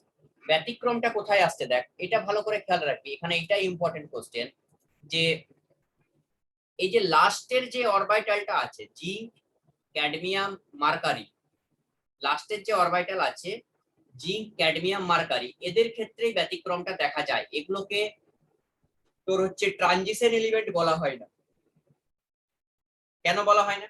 কারণ এদের ডি অরবিটালের মধ্যে পূর্ণ সংখ্যক ইলেকট্রন থাকে। এখানে যদি দেখিস তোরা, এখানে দেখ 4d10 আছে, ভালো করে একটু ফোনটা জুম করে দেখ, যেখানে কার্সারটা রয়েছে, ঠিক আছে, এই চিহ্নটা যেখানে রয়েছে সেখানে দেখ 4d10 রয়েছে, দেখতে পাচ্ছিস এই জায়গাটা, এই জায়গাটা ভালো করে দেখ, যে ক্যাডমিয়ামের ক্ষেত্রে 4d10 5s2 রয়েছে। তো ডি অরবিটাল, এদের ডি অরবিটালে পূর্ণ সংখ্যক ইলেকট্রন থাকে, সবাই আশা করছিস দেখেছিস, এদের ডি অরবিটালের মধ্যে পূর্ণ সংখ্যক ইলেকট্রন থাকে। তাহলে পরিবর্তনশীল যোজ্যতা কখন দেখাবে, পরিবর্তনশীল যোজ্যতা কখন দেখাবে, যখন তাদের ডি অরবিটালটা আংশিক থাকবে, আংশিক পূর্ণ থাকবে। এদের সবার মধ্যে ডি অরবিটাল আংশিক থাকে 1 2 3 4 5, মানে হয়তো 1 2 3 4 5 6 7 এরকম হয়ে ছেড়ে গেল, বাকিগুলো খালি আছে। ঠিক আছে, বা 8 9 একটা খালি আছে, তো এরকম পর্যন্তও থাকে। কিন্তু লাস্টের যে এলিমেন্ট গুলো রয়েছে, ঠিক আছে, লাস্টের যে এলিমেন্ট গুলো রয়েছে, এখানে একটা ভালো কোশ্চেন এটা, যে জিঙ্ক, ক্যাডমিয়াম,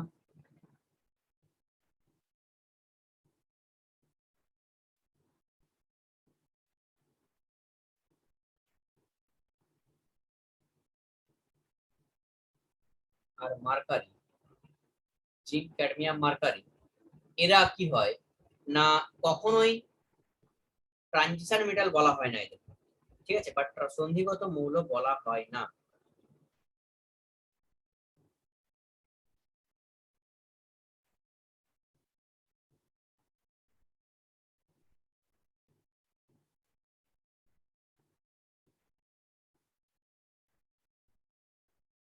ট্রানজিশন মেটাল বা সন্ধিগত মৌল বলা হয় না, এর কারণ কি না, এর কারণ হচ্ছে যে এদের ডি অরবিটালে, এদের ডি অরবিটাল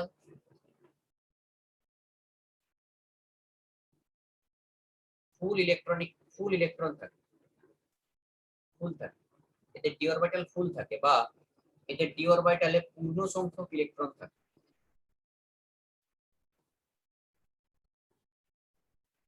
পূর্ণ সংখ্যক ইলেকট্রন থাকে বা ফুল থাকে। এর কারণে কি হয় না, এদের অক্সিডেশন স্টেটটা, অক্সিডেশন স্টেট মানে হচ্ছে যেটা ভ্যালেন্সি চেঞ্জ করছে সেই জিনিসটাকেই বলছি, এটা আমি পরে বলছি, ঠিক আছে, তাহলে অনেকগুলো টার্ম একসঙ্গে হয়ে যাবে। এটাকে বলা হচ্ছে অক্সিডেশন স্টেট, জারণ অবস্থা, পড়েছিস তোরা 10 ক্লাসে, অক্সিডেশন স্টেট, বা এটাকে বলা হচ্ছে জারণ অবস্থা, মানে কটা ইলেকট্রন ছাড়তে পারছে, এক ছাড়তে পারে, দুটো ছাড়তে পারে, একই ব্যাপার, ভ্যালেন্সির ব্যাপারটা জারণ অবস্থার ব্যাপারটা প্রায় একই। ঠিক আছে, শুধু অক্সিডেশন স্টেটটাকে প্লাস মাইনাস দিয়ে ডিনোট করা হয়। যদি ইলেকট্রন গ্রহণ করে তো প্লাস, না হলে মাইনাস। এই ইলেকট্রন ছেড়ে দিলে প্লাস আর গ্রহণ করলে মাইনাস, কিন্তু যোজ্যতাকে ছেড়ে দিলেও আর গ্রহণ করলেও প্লাস মাইনাস কিছু দেওয়া হয় না, শুধু নাম্বারিং করা হয়, বাকি সব একই। তো এই যে অক্সিডেশন অবস্থাটা, ঠিক আছে, বা তোর হচ্ছে অক্সিডেশন স্টেটটা, এটা কি হয়, এটা কি হয় না, এই তিনটে মেটালের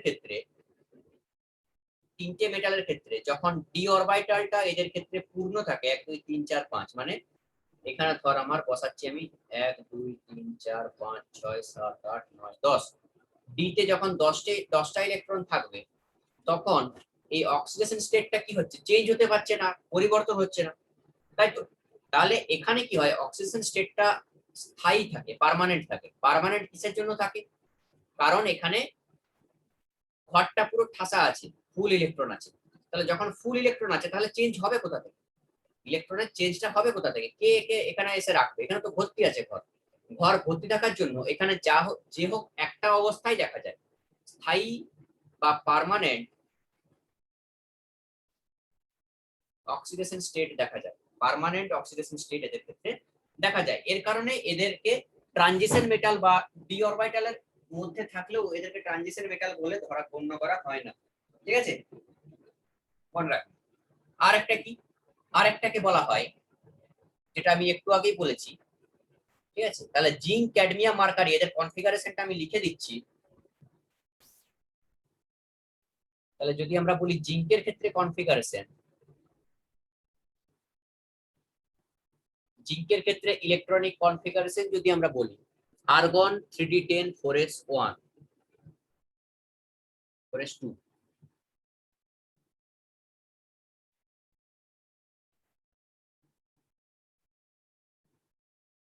ঠিক আছে। ক্যাডমিয়ামের তার নিচেই থাকে, এটাও সেম, শুধুমাত্র আর্গনের জায়গায় হয়ে যাবে krypton.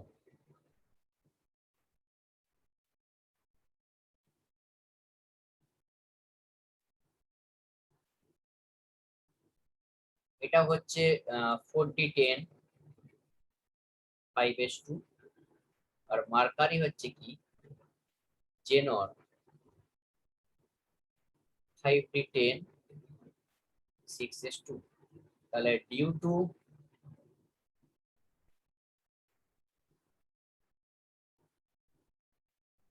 fulfilled electronic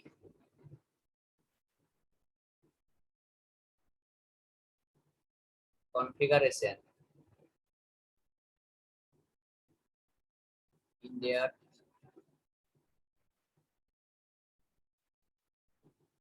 d orbital,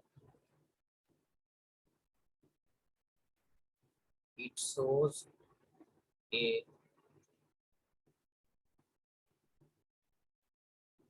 permanent oxidation state for which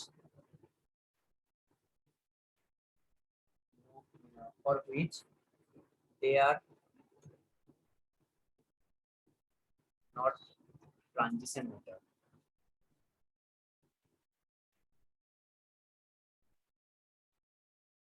ঠিক আছে, তাহলে তাদের ইলেকট্রনিক কনফিগারেশনটা ফুলফিল থাকে ডি অরবিটালে, তাই তাদের অক্সিডেশন স্টেটটা পার্মানেন্ট হয়, আর এদেরকে এই জন্য ট্রানজিশন মেটাল বলা হয় না, ঠিক আছে। আরেকটা পয়েন্ট আমি আগেই বলেছি যে প্ল্যাটিনাম, প্যালাডিয়াম আর মার্কারি, এই মার্কারি বলছি গোল্ড, প্ল্যাটিনাম,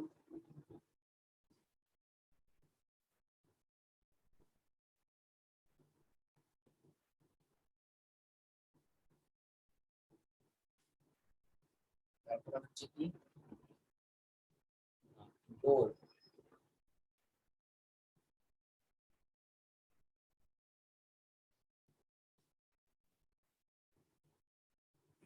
গোল্ড, আরেকটা হচ্ছে মার্কারি। এইগুলো সাধারণ অবস্থায় কি হয়, ইনঅ্যাক্টিভ,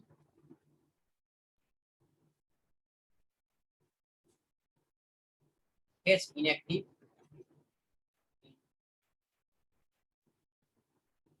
স্মল স্টেট। এর কারণে কি হয় না, এগুলো কারোর সঙ্গে রিয়েক্ট করতে চায় না, ঠিক আছে, তাই এদেরকে নোবেল মেটাল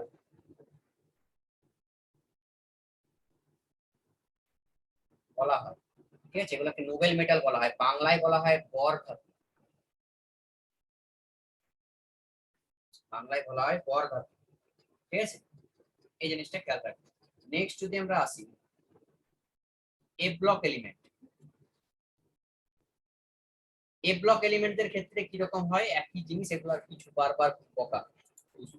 এ ব্লক এলিমেন্টের ক্ষেত্রে ওই একই কনফিগারেশন দেখা যায়, ঠিক আছে।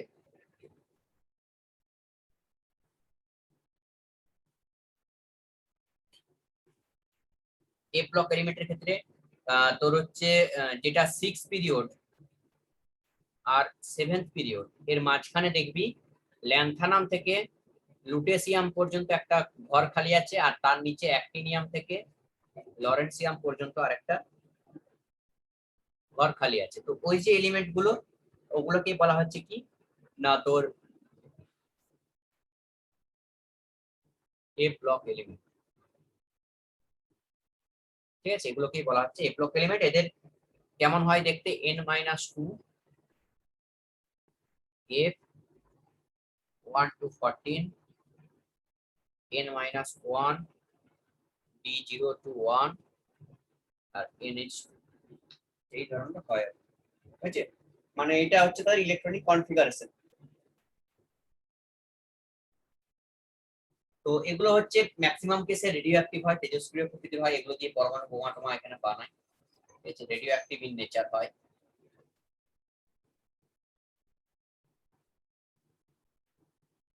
ঠিক আছে, এই জিনিসগুলো তোদের রয়েছে, হয়েছে রেডিও অ্যাক্টিভ ইন নেচার, আর কিছু জানার দরকার নেই এখানে, এগুলোই আছে।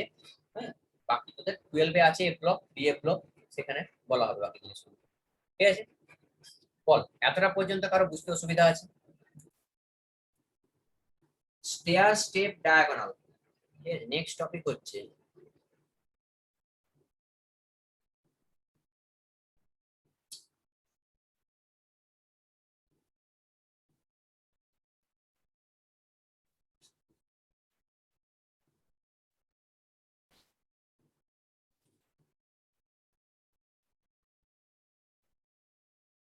Stair step diagonal. বুঝতে পারলি এটা কি না, এটা হচ্ছে তোর যখন আমরা পি ব্লক এলিমেন্টটা পড়েছিলাম, পি ব্লক এলিমেন্ট যখন পড়েছিলাম তখন দেখেছিলাম যে এখানে বোরন আছে, ঠিক আছে, তারপরে আমার এখানে আছে কার্বন,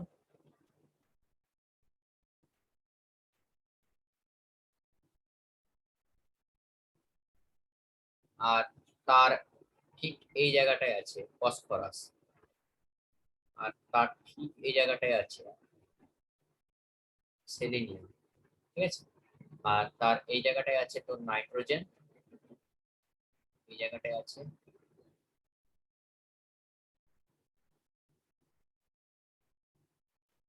এবারে যেটা হচ্ছে পি ব্লক, ঠিক আছে, পি ব্লক এলিমেন্টের মধ্যে কি থাকে, এইগুলো যেটা গ্রিন কালারে লিখেছি এগুলো সব হচ্ছে নন মেটাল, আর বাকি এখানে যেগুলো রয়েছে বোরন, অ্যালুমিনিয়াম, ঠিক আছে, গ্যালিয়াম, ইন্ডিয়াম, তারপরে ইন্ডিয়ামের পরে এখানে টিন, তার নিচে লেড, এইগুলো হচ্ছে সব তোর না, বোরনটা নয়, বোরনটা বাদ দিয়ে এগুলো সব হচ্ছে তোর মেটাল নিচের গুলো। আর নন মেটাল কোনগুলো, নন মেটাল হচ্ছে বাকি এখানে যেগুলো যেগুলো আছে, আর লিখছি না আমি, ওগুলো দেখতে পাবি বইয়ে, এগুলো হচ্ছে সব নন মেটাল। তো আমার কথাটা হচ্ছে কি এখানে যে এদের মধ্যে কোনো বিভাজন থাকে না, ঠিক আছে, দেখ এদের মধ্যে কোনো কি ভাগ আছে যে এটা মেটাল এটা আলাদা করে রাখছি আমি, যেমন এস ব্লকের মধ্যে আছে, এস ব্লকটা পুরোটাই মেটাল, ডি ব্লকটা পুরোটাই মেটাল, পি ব্লকের মধ্যে কোনো সেরকম পার্টিকুলার ডিফারেন্ট ভাগ নেই। তো এদের মধ্যে একটা জিনিস আমরা লক্ষ্য করলে দেখতে পাবো যে এদের ম্যাক্সিমাম স্ট্রাকচারটা কিরকম হচ্ছে সিঁড়ির মতো, এদের ম্যাক্সিমাম স্ট্রাকচারটা হচ্ছে সিঁড়ির মতো, বা পার্থক্যটা যেটা হয়েছে সেটা সিঁড়ির মতো পার্থক্য, ঠিক আছে। এই সিঁড়ির মতো পার্থক্য হওয়ার জন্য এটাকে বলা হচ্ছে কি স্টেয়ার স্টেপ ডায়াগোনাল। ঠিক আছে, তাহলে সিঁড়ির মতো দেখতে এরকম একটা লাইন যেটা কি করছে, ডিভাইড করছে between metal and non metal and metalloid, this line is called as stair step diagonal. ঠিক আছে, এই লাইনটাকে স্টেয়ার স্টেপ ডায়াগোনাল বলা হয়। এরপরে কিছু তোদেরকে ডায়াম্যাগনেটিক আর প্যারাম্যাগনেটিক ব্যাপারটা আগেই বলেছি, সেটার আরেকটা জিনিস এখানে ডিটেলস রয়েছে, সেটা আমি বলে দিই, একটু দেখ।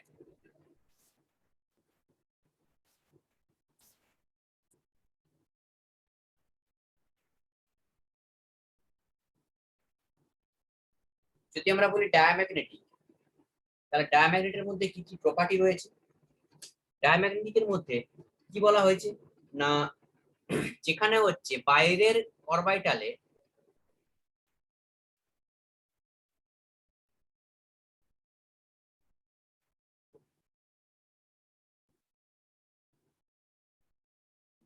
বাইরের অরবিটালে ইলেকট্রন সংখ্যা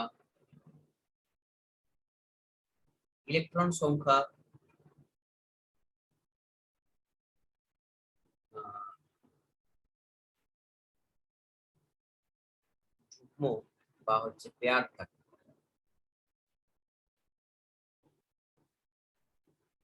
ঠিক আছে, মানে যার বাইরের অরবিটালে ইলেকট্রনটা কি হয়, পেয়ার আপ থাকে। পেয়ার আপ ইলেকট্রন থাকলে তাকে আমরা বলছি ডায়াম্যাগনেটিক। এদের আরেকটা জিনিস জানার আছে, যদি আমরা আমরা এখানে একটা চুম্বক রেখে দিই,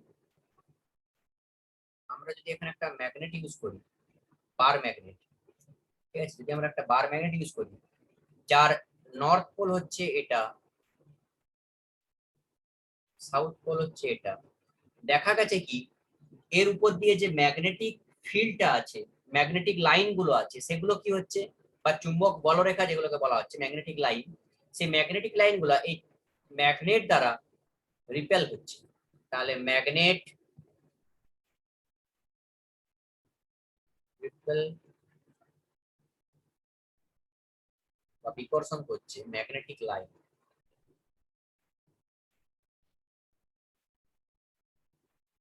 মানে আলটিমেট আমার জিনিসটা দাঁড়াচ্ছে এরকম।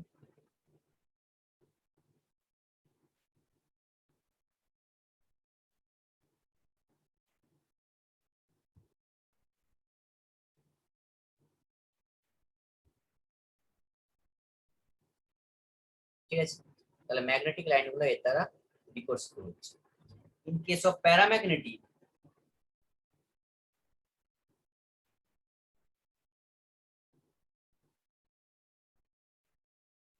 প্যারাম্যাগনেটিক ক্ষেত্রে কি হচ্ছে, সেম কেস,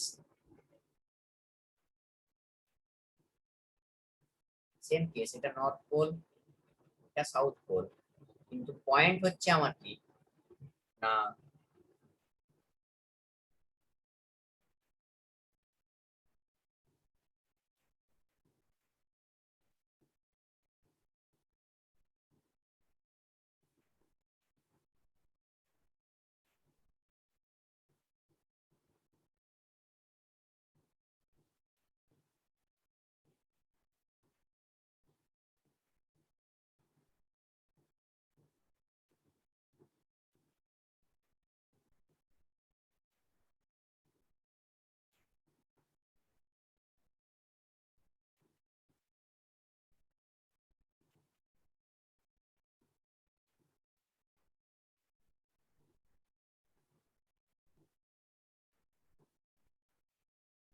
আনপেয়ার অবস্থায় ইলেকট্রন দেখতে পাওয়া যায়, বা এটাকে বলা হচ্ছে অযুগ্ম অবস্থায়, ইলেকট্রনকে দেখতে পাওয়া যায়। আরেকটা কি না, ম্যাগনেট অ্যাট্রাক্টস ম্যাগনেটিক লাইন,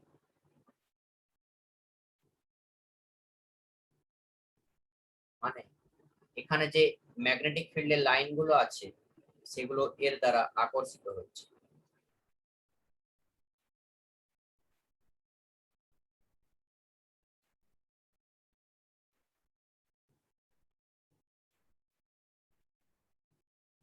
ঠিক আছে, এই হচ্ছে আমার দুটোর মধ্যে পার্থক্য। বল বোঝা গেছে এতটা পর্যন্ত? বোঝা গেছে না বোঝা যায়নি বল?